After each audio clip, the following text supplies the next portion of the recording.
예, 오늘은 말씀을 빨리 좀 줄여서 전해야 될 것 같습니다. 시간이 많이 흘렀네요.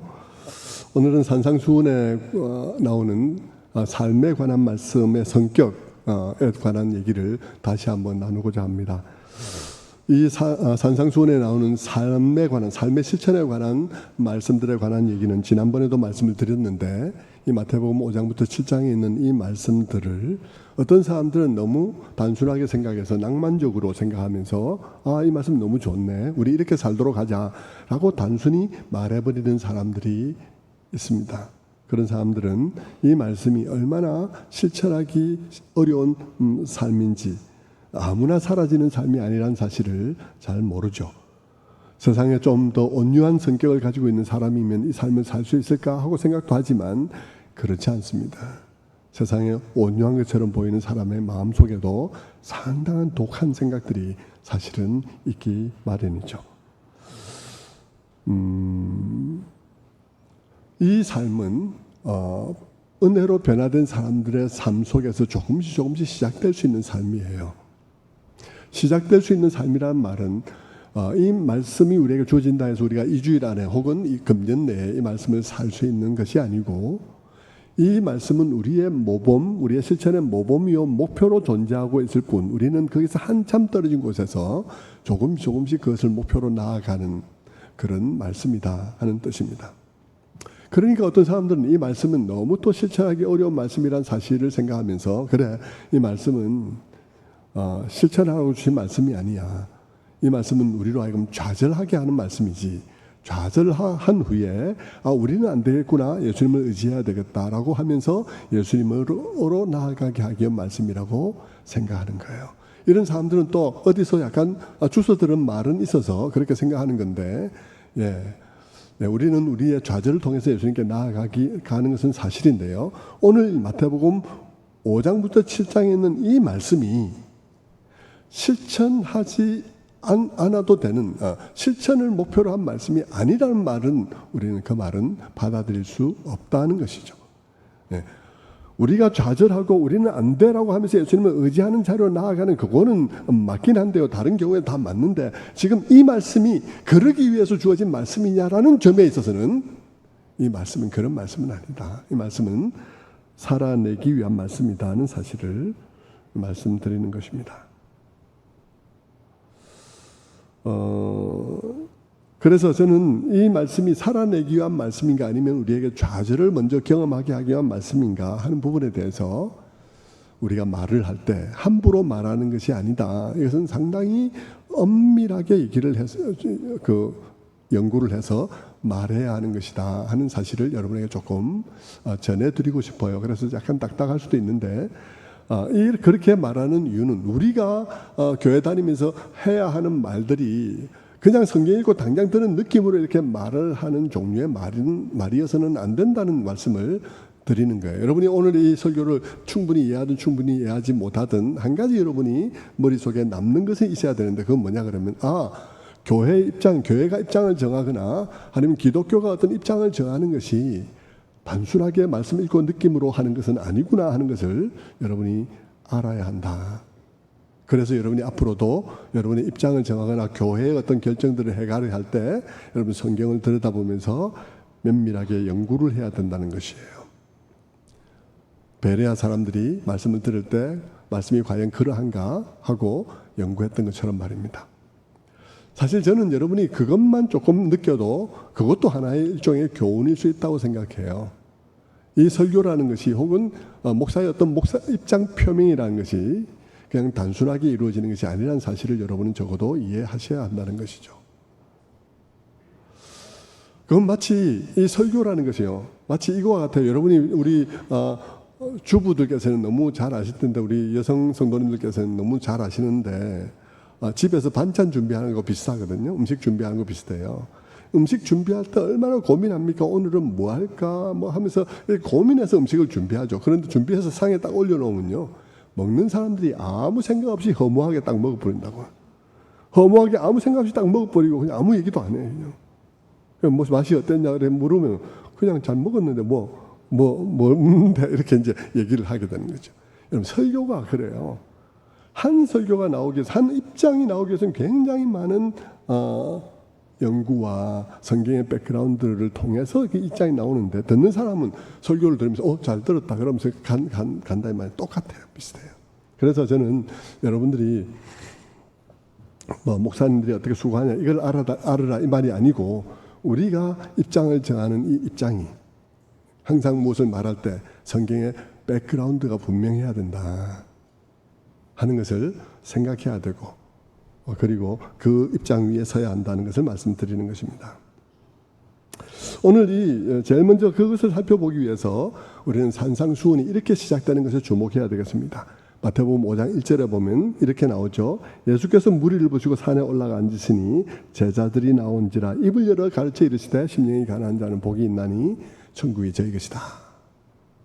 말씀드린 대로 이 팔복의 말씀, 산상수훈의 말씀은 예수님께서 공적 생애를 시작하시면서 회개하라, 천국이 가까이 왔느니라 하는 말씀을 선포할 때 그 말씀을 듣고 반응하고 회개하며 주님 앞으로 나온 길을 돌이킨 그 사람들을 데리고 하신 말씀이에요. 그들을 가지고 12제자를 부르셔서 12제자를 데리고 산에 올라가 산에서 예수님께서 말씀을 전했다. 그것이 산상수훈이다. 이렇게 되어 있단 말입니다. 팔복을 시작할 때 말씀드렸지만 바로 이런 세팅이 예수님이 말씀하시고 12제자 이런 세팅이 성경을 아는 사람들은 이거 어디서 본 장면인데 하고 생각하게 돼 있는 것이란 말입니다. 굉장히 의도적이라는 말입니다.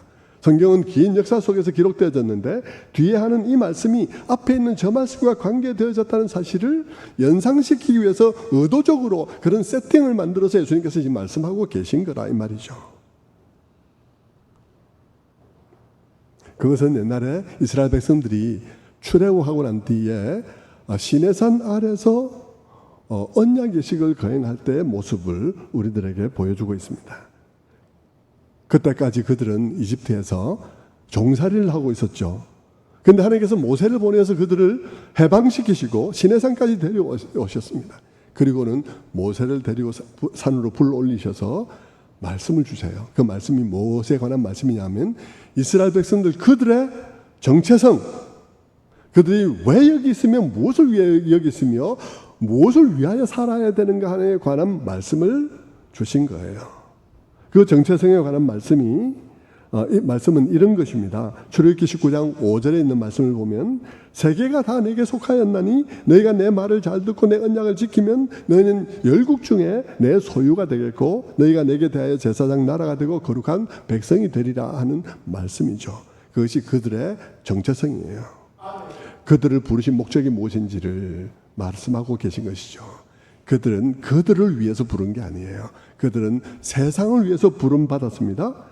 세상 사람들에게 하나님이 어떤 분이신지 그리고 그분이 어떤 구원의 하나님이신지 그것을 그들이 먼저 경험하고 말하여 그들을 하나님 앞으로 이끌어가기 위한 제사장 나라로 그들이 부름을 받았다는 것입니다. 그것을 위해서 그들은 하나의 공동체로 부름을 받은 것이죠. 그러면서 하나님께서는 그들에게 말하기를 너희는 내 열국 중에서 내 소유가 되겠고 라고 말을 해요. 내 소유가 되겠고 할 때 이 소유라는 말은 귀중품이란 말입니다. 보석이란 말이에요. 여러분, 그들은 하나님이 택하신 보물 같은 존재라는 뜻이에요. 여러분, 만물이 다 하나님의 것입니다. 그런데 그런 중에서도 하나님께서는 너희가 그 중에도 보물과 같은 존재라고 말을 하고 있는 것입니다. 우리 집에도 소유가 많이 있죠. 이불, 장롱, 시계, 여러 가지 다 있겠죠. 쓰레기통까지. 근데 그 중에서 여러분, 정말 여러분의 소중한 보석 같은 존재가 있을 거예요.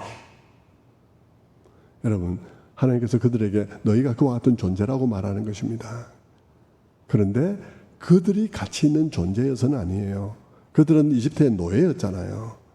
그들이 정말 소중한 존재인 것은 하나님께서 그들을 부를 때 목적을 가지고 계신 것, 그 목적을 위해서 그들을 불렀다는 사실 때문에 이것이 얘들이 내가 부르내야 이 목적을 위해서, 그래서 얘들은 특별하고 특별한 관계가 있고 소중한 존재가 된, 그래서 소중한 존재라는 이 말입니다. 그들 자신이 어떤 특별한 가치가 있어서는 아니에요. 그런데 여러분, 이 보물, 너희들은 나의 보물이야 하는 이 말은, 보물이라는 이 말은요, 사실 좀 특별한 말인데, 여러분, 보물을 보고 보물이라 하면 아무 말도 아니에요. 그냥 보물을 보고 보물이라 했으니까 그냥 특별한 말은 아닌 거죠. 보석, 보물. 그런데 이 보석이나 보물이라는 이 말이 사람에 대해서 사용하면 이 말은 대단한 말이 되는 거예요. 여러분의 남편이 여러분에게 당신은 나의 보물이야 라고 말하면 이 전혀 다른 얘기죠. 이건 보석을 보석이라 말하는 것하고는 전혀 다른 얘기란 말입니다. 이 말은 대단한 사랑의 미르라는 이 말입니다. 은밀한 말이라 이 말이죠. 하나님께서 이스라엘 백성에 대해서 그렇게 말씀하셨다는 것이죠. 너희는 나의 보석 같은 존재야. 정말 오글거리게 하나님께서 말씀하셨다 이 말입니다. 그렇게 하나님께서 이스라엘 백성들에게 말씀하셨는데 그들이 누구냐 그러면 그들이 조금 전까지 이집트에서 종노릇을 하던 사람들이었다 이 말입니다. 노예였어요. 세상에서 지위가 없을 뿐만 아니라 정말 존재감이 없던 자였죠. 그런데 하나님께서 그들에게 너희가 다른 사람 아닌 너희가 나의 특별한 소유야. 제사장 나라가 될 거야 라고 말했다는 것입니다.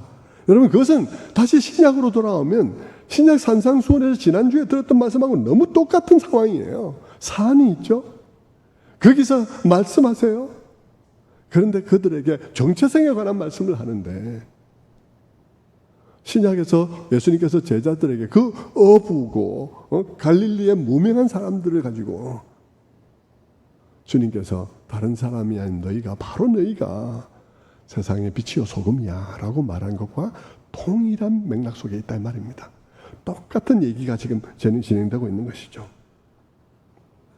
다시 구약으로 돌아가서 시내산에서 모세에게 주신 말씀에는 그 말씀에는 몇 가지 유의해서 보아야 할 점이 있습니다. 다시 그 말씀을 한번 보겠습니다. 출애굽기 19장 5절입니다. 세계가 다 내게 속하였나니 너희가 내 말을 잘 듣고 내 언약을 지키면 너희는 열국 중에서 너 소유가 되겠고 너희가 내게 대하여 제사장 나라가 되며 거룩한 백성이 되리라 이렇게 되어 있죠. 거기 보면요 그들에 대해서 너희가 제사장이 될 것이다 이렇게 말하지 않고 제사장 나라가 될 것이라고 말을 하고 있고 그들에게 거룩한 사람이 될 것이라고 말하지 않고 거룩한 백성이 되리라고 말을 했어요. 제사장 나라, 거룩한 백성, 제사장 나라, Kingdom of Priest, Kingdom이라고 얘기했고 거룩한 나라, Holy Nation이라고 얘기를 했어요. 무슨 말이냐 그러면요 하나님께서는 이스라엘 백성들이 이 세상 사람들 앞에서 하나님을 알게 하고 하나님의 나라를 알게 하고 그분의 통치가 임할 때 어떤 일이 일어나는가를 보여주는 그런 사람들이 되기 위하여 부르셨는데 그 일을 어떻게 수행하기를 원하시고 계시냐 그러면 나라로 백성으로 다시 말하면 공동체로 그 일을 하기를 원하신다 이 말입니다. 왜냐하면요 하나님의 통치와 하나님의 나라를 보여줘야 되는데 하나님의 나라는 먹는 것과 마시는 것이 아니고요 사람 사이에서의 의로운 관계와 평화로움과 희락 그 가운데 있는 사람 사이에 있는 기쁨이 하나님 나라의 대표적인 모습이라 이 말입니다. 그러니 그 하나님 나라의 모습을 세상 속에서 보여주는 데 있어서 물론 개인적으로도 내가 하나님을 믿고 받아들이고 통치를 받음으로 좋은 모습을 보여줄 수도 있지만 그것이 어디서 제일 잘 나타나느냐 그러면 공동체 속에서 담겨있는 삶, 그 공동체 속에 담겨있는 관계를 통해서 가장 잘 나타난다 이 말입니다. 그래서 하나님께서 그러한 자들로서 그 사람들을 부를 때 백성으로 부르셨고 나라로 부르셨다는 사실을 말하고 있다 이 말입니다. 우리는 아무도 나하고 상관없어. 나는 혼자 그냥 기도하고 할 거야. 이렇게도 신앙생활을 하는데요. 여러분 무슨 상처가 있어서 그럴 수는 있다 생각해요. 그런 시간들이 좀 필요할 수도 있다 생각합니다. 그러나 여러분 아셔야 해요. 하나님은 우리를 그렇게 부르시지 않았어요. 하나님은 우리를 네이션과 킹덤으로 하나의 공동체로 부르셨다 이 말입니다. 공동체 안에 관계가 담겨요. 공동체 안에 그 모든 의로움과 평화가 담기는 것입니다.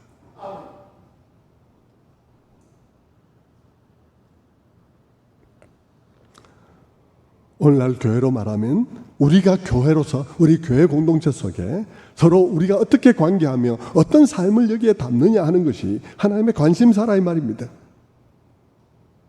나는 아무하고도 상관없어. 상관 안 할 테야. 그냥 내 혼자만 살면 돼. 그것은 하나님이 원한 바가 아니라 이 말입니다. 성도 여러분, 그들이 세상 속에서 하나님의 통치, 또 하나님 나라, 하나님을 보여주기 위해서, 보여주는 역할을 제대로 하기 위해서 그들이 해야 할 일이 뭔가. 다시 19장 5절을 봅니다. 출애굽기 19장 5절. 세계가 다 내게 속하였느니 너희가 내 말을 잘 듣고 내 언약을 지키면 너희는 열국 중에서 내 소유가 될 것이다. 내가 너희에 대해서 제사장 나라가 되며 거룩한 백성이 되리라. 여러분, 거룩한 백성, 거룩한 특별한 소유, 제사장 나라가 되려면요, 그들이 하나님이 주시는 말씀을 잘 듣고 행해야 돼요. 그분의 언약을 잘 지켜야 된다는 것입니다. 만약 그 언약을 잘 지키지 않으면 어떻게 되겠습니까? 모양은 교회인데 교회 아니게 된다 이 말입니다. 모양은 하나님의 백성인데 하나님의 백성 아니게 된다는 것입니다. 사람들 가운데는요, 순종하면 그렇게 되는 거야, 이렇게 말할 때 이게 이제 사실 설교를 길게 할 수 없기 때문에 짧게 그냥 하잖아요. 그럼 설명이 안 붙으니까 사람들은 그 말을 들을 때 답답하게 느껴요. 또 순종하란다, 또 어떻게 복종하란다. 사실 여러분 그런 생각 들죠. 옛날에 저도 그랬어요. 근데 잘 알아요. 여러분의 마음속에 그런 생각 들 수 있다는 거. 저도 옛날에 교회에서 가면 왜 무조건 순종하라 그러는데 여러분, 설명을 잘 안 해줘서 그래요. 교회에서 설명을 잘 안 하니까 그 말이 억지로 순종해 이것만 말하는 것 같은데요. 이유가 있습니다, 여러분. 순종함으로써 그런 나라가 되는 이유가 있어요. 여러분, 우리는 순종하라 하잖아. 순종하면 그런 제사장 나라가 된다 그랬잖아. 그러면 우리는 마치 무슨 언약이 노예 계약 같은 생각이 듭니다. 불평하죠, 우리 마음속에. 뭐야 이거, 늘 자꾸 순종하라고만 하고. 그런데 여러분, 피상적으로 보면 그것은 굉장히 답답한 얘기예요. 그러나 여러분, 알고 보면 다른 얘기입니다. 무엇을 알고 보면 그렇습니까? 나는 굉장히 왜곡되어 있는 존재고, 나는 굉장히 이기적인 존재고, 나는 매우 뒤틀려 있는 존재임에 비해서 하나님은 가장 완전한 분이시고, 그분만이 선하시고 모든 선의 기준이 되시며, 그분의 말씀 안에서만 모든 것이 완전하다는 사실을 우리가 확신하게 안다면 그분께 순종하는 길은 우리가 사는 길이에요. 그분에 순종하는 길은 우리의 삶이, 엉그러진 삶이 정돈되는 길이에요. 그분에게 순종한다는 것은 우리 삶에 생명이 들어오는 길이에요. 그분께 순종 안 했더니 엉켜진 나의 모든 삶들이 그분의 말씀에 순종함으로써 이제 교정되어질 수 있는 것을 의미하는 것이죠. 여러분, 우리는 늘 사람에 대해 생각해서 독재자 생각하고, 김일성 생각하고, 김정일 생각하고, 무슨 우리나라에 있는 독재자들 생각하고, 그렇게 생각하면서 순종하라는 말에 굉장히 거부감을 느끼게 되어 있습니다. 그런데 여러분, 이 세상의 사람들은요, 너희들은 내 말에 순종해라고 말하면 그거 정말 나쁜 사람이고, 그거 정말 답답한 일이죠. 그러나 이 세상에 순종하라는 말이 가장 정당한 분, 그리고 순종하라는 그 말이 가장 그 상대방을 행복하게 하는 분, 그리고 순종함으로써 나의 모든 것이 자존심을 빼앗기는 것이 아니라 내가 더 행복하고 충만해지는 분, 한 분 계시다는 것입니다. 그분이 하나님이라는 거예요. 그분이 그러함을 안다면, 그분은 그것을 성경 속에서 우리가 안다면, 주님이 여기서 말하는 말이 이해가 되는 거예요. 네가 내 말을 순종하면 너희가 제사장 나라가 될 거야. 세상 속에 하나님이 통치하신다는 것이 무엇을 의미하는지를 보여주는 사람이 될 거야. 네가 순종한다면 네 삶 속에 순종으로 말미암아 네 삶이 치유되어지고 회복되어지고 질서가 회복되어지고 생명이 돌아오고 관계가 회복되어지고 기쁨이 있고 하는 네 모습을 본다면 사람들이 하나님의 통치가 무엇인지를 보게 될 거야. 너를 통해서 네도 행복하고 남도 행복할 거야. 그것이죠. 그것이 하나님께서 네가 내 말에 순종하면 너는 제사장 나라가 될 수 있어, 그 말인 거예요. 여러분, 여러분의 마음속에 순종이나 하나님께 복종한다는 말이 여러분에게 부담으로 느껴집니까? 그것이 노예 계약처럼 느껴집니까? 그러면 여러분은 아직 온전한 그리스도인이 아니에요. 여러분이 정말 그리스도인이 되려면, 정말 그리스도인이라면 이제 이 문제를 넘어서는 거예요. 그분이 정말 얼마나 아름다운지를 발견한 사람이어야 되는 거예요. 확신하는 사람이 돼야 되는 거예요. 여러분의 삶이 주님을 모심으로 더 온전한 대로 변화되었습니까? 그렇다면 여러분은 그분을 아는 분입니다.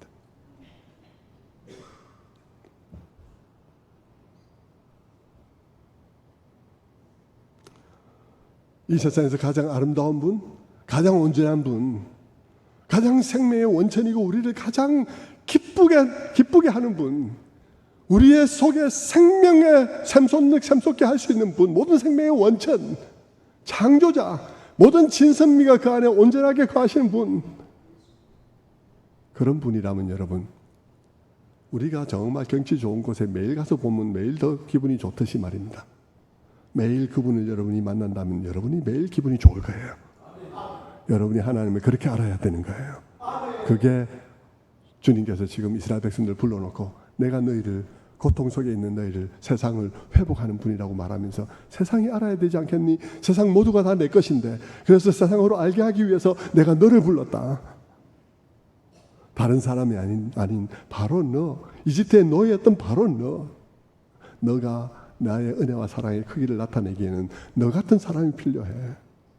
세상의 고관 대작을 불러서 했다면 내 사랑이 어떤 것인지 왜곡되어 전달되겠지만 내가 너처럼 이집트의 노예인 너희를 불러서 나의 특별한 도구로 삼고 나의 보석으로 삼았다면 세상이 알 것 아니냐? 네가 나를 알므로 네 삶이 치유되고 행복해진다면 그러면 세상이 나를 알게 될 거야. 그게 하나님이 부르신 부르심입니다. 그 부르심에 사람들은 예라고 대답했죠. 그들이 다 예라고 대답하니까 하나님께서 모세를 불러 올리셨어요. 다시 불러 올리셔서 율법의 말씀을 주셨어요.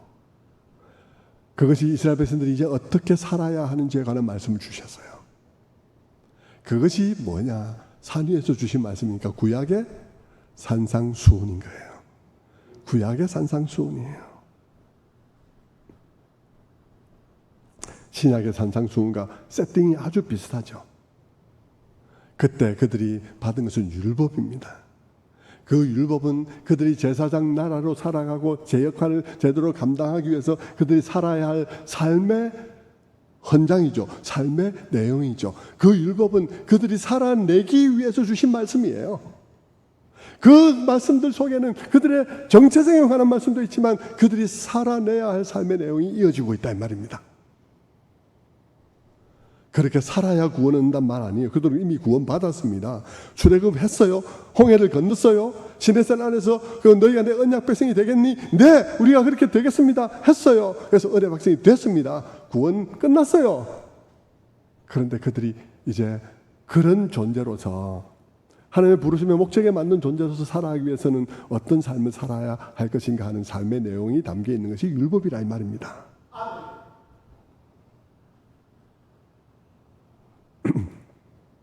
그 율법을 하나님께서는 시내산으로 가는 도중에 어쩌면 광야길의 처음에 그들에게 시내산 아래서 이 말씀을 하시는 거예요. 왜냐하면 그렇게 하신 이유는 그들이 가나안 땅을 향해서 가는데 가기 전에 그들의 다짐을 먼저 다 받아야 되겠고 이 그들이 가나안 땅에 가는 이유와 목적이 무엇인지를 분명하게 말해야 하기 때문이죠.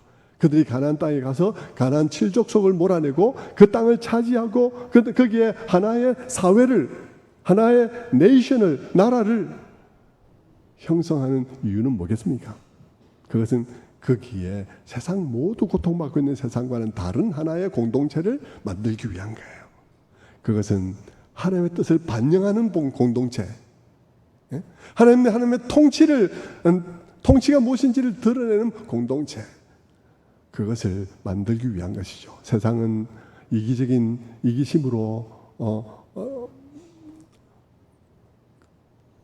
내몰려서 살아가는 세상이어서 모든 결정들이 왜곡되고 자기중심적이고 그래서 타인에게는 불행이요 고통이고 눈물일 수밖에 없는 결정들을 해가서 그 결정들이 막 내 결정, 네 결정, 우리 이웃의 결정들이 뒤엉켜서 엉망진창인 그런 사회를 살아가고 있지만 약육강식의 사회를 살아가고 있지만 그러나 그들이 만드는 그 공동체 안에서는 그게 아닌 네 의견도 아니고 네 의견도 아닌 하나님의 기준에 의해서 모두가 조정되어진 그런 사람들로 형성되어져서 관계하는 그런 나라를 만들도록 가나안 땅에 보내고 있다는 얘기를 하고 싶은 것이죠.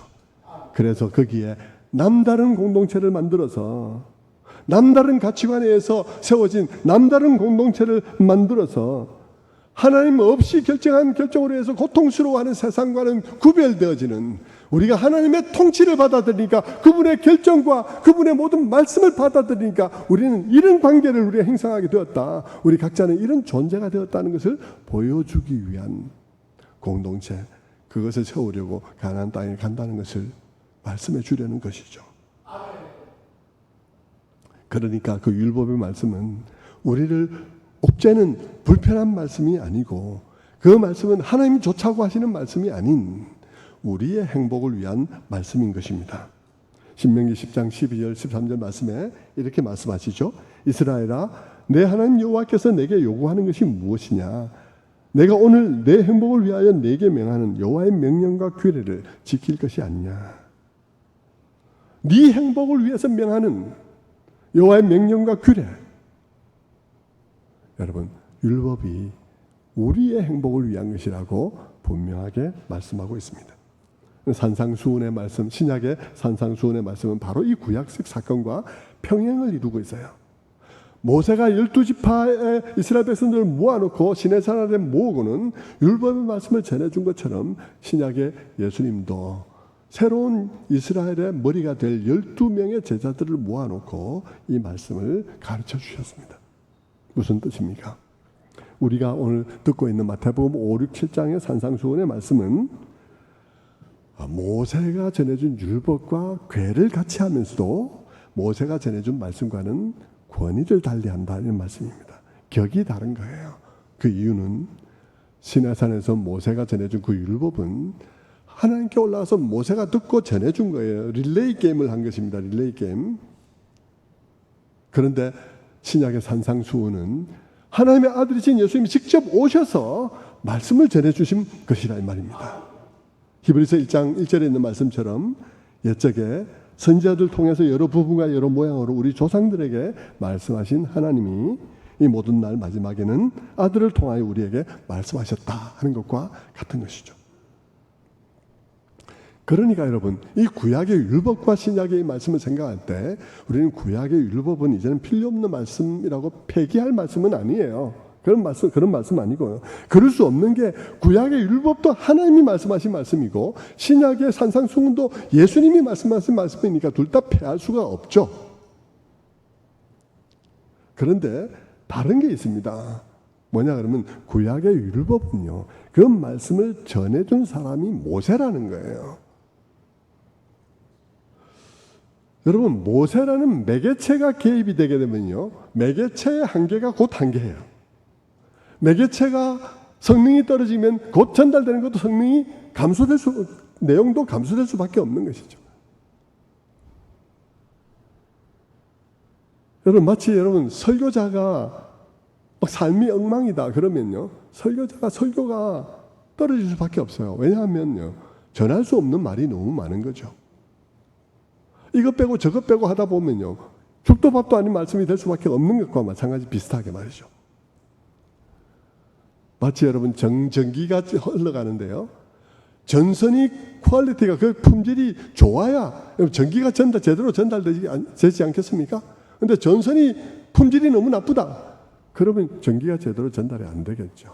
여러분, 정말 카라얀 같은 지혜에서 정말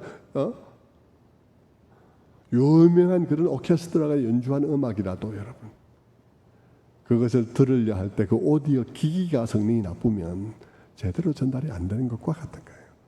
모세가 듣고 전했다는 것은 오디오 기기가 좋아야 되는데 오디오 기기에 문제가 있는 것과 비슷할 수 있는 거죠. 그게 하나님의 말씀이 아니라는 것이 아니라 전달자를 통해서 전달되어졌다는 사실에서 격이 조금 떨어질 수 있는 것이죠. 그런데 여러분, 신약의 이 산상수훈은 하나님의 아들이신 그분이 오셔서 말씀해 주신 말씀이니까 권위가 훨씬 다른 말씀이라 이 말씀인 것입니다. 그래서 율법은 폐해지지 않아요. 그런데 예수님의 말씀은 격이 다른 거예요. 마태복음 5장 17절에 있는 말씀처럼요, 내가 율법이나 선지자를 폐하러 온 줄로 생각하지 마라. 구약 성경을 폐하러 온 줄로 생각하지 마라. 그것이 아니라 온전하게 완전하게 하려 합니다. 내가 진실로 너희에게 이르노니 천지가 없어지기 전에는 율법의 1.1획도 없어지지 아니하고 다 이루어지리라. 구약의 그 말씀이 없어져야 될 말씀이 아니라 더 온전하게 이해돼야 될 말씀이고 더 온전하게 성취돼야 될 말씀이다 이 말입니다. 자, 그래서 여러분 그 말씀을 우리가 잘 들을 때 우리가 세상에서 우리의 존재의 목적들을 잘 성취할 수 있다 이 말입니다. 자, 그런데 이스라엘 백성들은 그 말씀을 듣고도 이후의 역사 속에서 그들은 그 말씀대로 살지 못했어요. 그래서 결국은 그들은 망하게 되죠. 선지자들이 많이 경고를 했습니다. 너희 이러면 망한다. 근데 그들은 듣지 않았어요. 마침내 그들은 망하는 일을 피할 수 없는 상태에 이르게 되었습니다. 그러자 여러분 예언자들의 목소리가 바뀌었어요. 이제 그들이 망하는 것이 확정되고 더 이상 돌이킬 수 없게 되었을 때 선지자들의 그 메시지는 변하면서 희망이 없는 자리에 희망을 선포하기 시작합니다. 그때 그들이 선포한 메시지가 뭐냐 그러면요, 미래에 한 날이 오게 된다는 것입니다. 그 날이 오면 하나님으로부터 한 분이 메시아가 오게 되는데 그 메시아 날은 구원의 날이요 잔치의 날이 될 것이라는 메시지가 막 선포되는 거예요. 하나님께서 너희를 이렇게 망하게 한 것은 너희를 없애버리려는 것이 아니라 너희를 돌이키기 위한 것이다. 미래에 한 선지자가 오게 될 것이다. 이렇게 이제 메시아가 오게 될 것이라고 말하는 것이죠. 그러면서 많은 선지자들이 미래의 희망에 대해서 막 예언하기 시작했는데 예언자들은 각각 미래에 대한 어떤 환상을 보면서 예언을 했습니다. 예를 들면 이사야 같으면 이사야는 이런 환상을 보았어요. 이사야서 11장 6절에 보면 그때 이리가 어린 양과 함께 살며 표범이 어린 염소와 함께 누우며 송아지와 어린 사자와 살찐 짐승이 함께 있어 어린아이에게 이끌리고 암소와 곰이 함께 먹으며 그것들의 새끼가 함께 엎드리며 사자가 소처럼 풀을 먹을 것이며 젖 먹는 아이가 독사의 구멍에서 장난하며 젖된 어린아이가 독사의 굴에 손을 넣을 것이다. 이 말은 그림이죠. 비전입니다. 환상입니다. 근데 그 환상이 의미하는 바가 뭐겠습니까? 그 환상이 의미하는 바는 정말 평화로운 시대가 오게 될 것인데 그때는 내 이웃의 강한 자가 내게 위협이 되지 않을 것이라는 것입니다. 내 이웃의 잘 나가는 사람이 내게 어떤 위협과 피해가 되지 않을 것이라는 것이죠. 새로운 질서가 지배하는 세상이 온다는 것입니다. 그 시대가 언제 오느냐? 같은 이사야서 11장 1절에 이렇게 말합니다. 이새의 줄기에서 한 싹이 나며 그 뿌리에서 한 가지가 나며 결실할 것이고, 이새의 줄기에서 한 싹이 나는 그때, 그 뿌리에서 한 가지가 나와서 결실하게 되는 그때, 그 이새의 줄기에서 나온 그 한 사람이 와서 그가 이루가는 목적을 이루는 그가 결실하는 그때 이 일이 일어나게 될 것이라고 말하는 것이죠. 여러분, 이새의 줄기에서 난다는 것은요, 다윗의 뿌리에서 난다고도 말하지 않고 다윗의 아버지인 이새의 뿌리에서 난다고 말을 했는데 그 말은 무슨 뜻이겠습니까?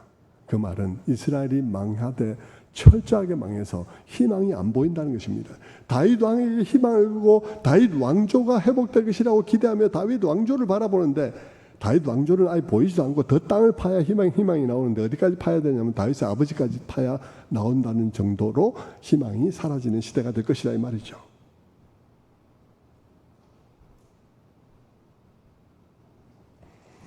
그런데 그 이새의 뿌리에서 줄기에서 한 싹이 나고 가지가 나게 되는데 그때로부터 이 평화의 시대가 시작된다라고 말하고 있는 것입니다. 여러분, 그때가 그 한 분, 이새의 줄기에서 나오는 그 한 분이 어떤 분이시기에 왜 어떤 방식으로 세상의 평화가 오냐라고 우리가 물을 수 있겠죠. 그것에 이사야서 11장 9절은 이렇게 말합니다. 내 거룩한 삶 모든 것에서 해됨도 상함도 없을 것이니 그 이유는 물이 바다를 덮음같이 여호와를 아는 지식이 세상에 충만할 것이기 때문이다. 여러분 놀랍죠? 여러분, 세상에 평화가 오는데 해됨도 없고 상함도 없고 옆에 있는 그 강한 자가 두려운 존재가 되는 것이 아니라 참 평화롭게 관계하는 그런 사자와 어린아이가 함께 뛰노는 그런 세상이 온다고 말하는데, 그 일이 어떻게 오냐 그러면 물이 바다를 덮은 같이 여호와를 아는 지식이 세상에 많아짐으로 인해서 생기게 될 것이라고 하는 것입니다. 여러분, 그렇다면 여러분, 그 말은 무슨 말입니까? 하나님을 깊이 알고 많이 알고 풍성하게 알면 어떤 일이 일어난다는 거예요? 사람들 속에 있는 독이 빠진다는 것을 의미하는 것입니다. 사자의 그 포악스러움에서 포악함이 빠져버린다는 것이죠. 독사의 그 독이 빠져버린다는 것입니다. 그래서 그것들이 이웃이 돼서 살아갈 수 있다는 것을 그림언어로 말해주는 것이죠. 그런 일이 세상의 강한 자와 그 모든 사람들이 그렇게 서로에게 위협이 되지 아니하고 평화롭게 서로를 섬기면서 살아가는 세상이 어떻게 오냐? 여호와를 아는 지식이 풍성해짐으로 인해서 일어난다는 것입니다. 그런데 여호와를 풍성하게 아는 그 일이 왜 그 이새에서 줄기가 나는 그 존재가 나타나면 그 일이 일어나게 되느냐라고 묻게 되겠죠. 왜 그분이 오면 그런 일이 일어나냐?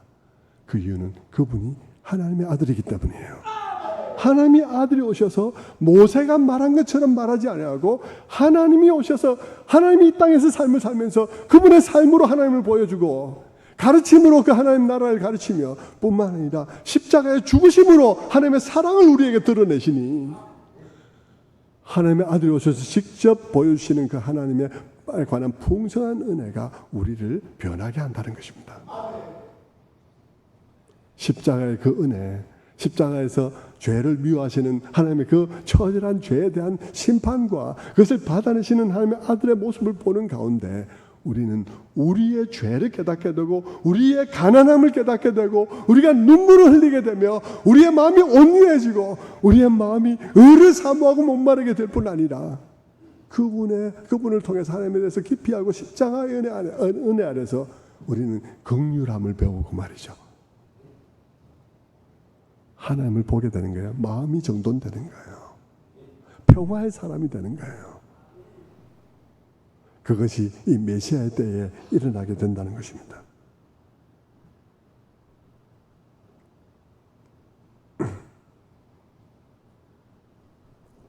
그러면 여러분, 우리가요, 우리 안에 있는 다른 사람에 대한 무관심과 냉담함이 빠지게 되고요.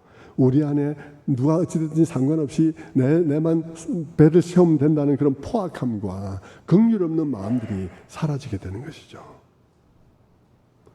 그 팔복의 변화와 같은 일이 우리에게 일어나게 된다는 것입니다. 이새의 줄기에서 한 싹이 나면, 그리고 그가 결실을 하게 되면, 그가 얻은 그 목적을 이루게 되면 우리에게 그와 같은 일이 일어나게 된다고 말하는 것입니다. 실제 그 일은 우리에게 일어나고 있는 일이에요. 어떻게 해요? 작게라도 우리에게 일어나는 거죠. 예수 그리스도를 영접한 사람은 다른 사람을 위협하지 아니하고 자기의 것으로 다른 사람을 섬기는 사람들이 되어지는 것이죠.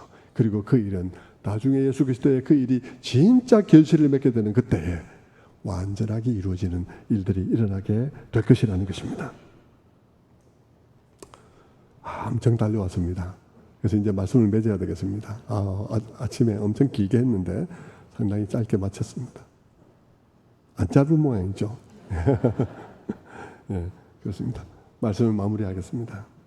자, 오늘 제가 말씀을 드리고자 한 것은요, 산상수훈에 관한 여러 가지 상반된 입장들이 있는데 성경적인 입장은, 이 말씀은 행하지 않기 위한 것이 그건 너무 어려워, 우리 그냥 제쳐놓고 쉽게 제쳐놓을 말씀이 아니라 이 말입니다.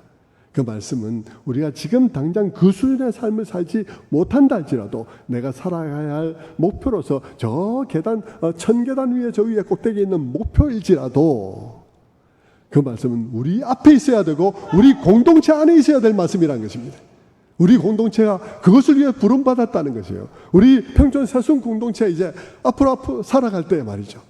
이 공동체가 담아야 할 삶이 있고 담아야 할 관계가 있는 공동체라는 사실을 기억해야 된다는 것입니다.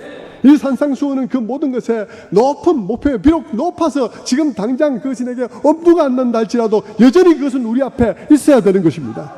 왜냐하면 그것이 바로 우리 주 예수 그리스도의 삶이기 때문이에요. 그분이 우리 앞에 모델이 되어져야 되는 것과 마찬가지로요. 그분이 하신 이 말씀은 우리 앞에 목표로서 우리에게 남아 있어야 되는 것이죠.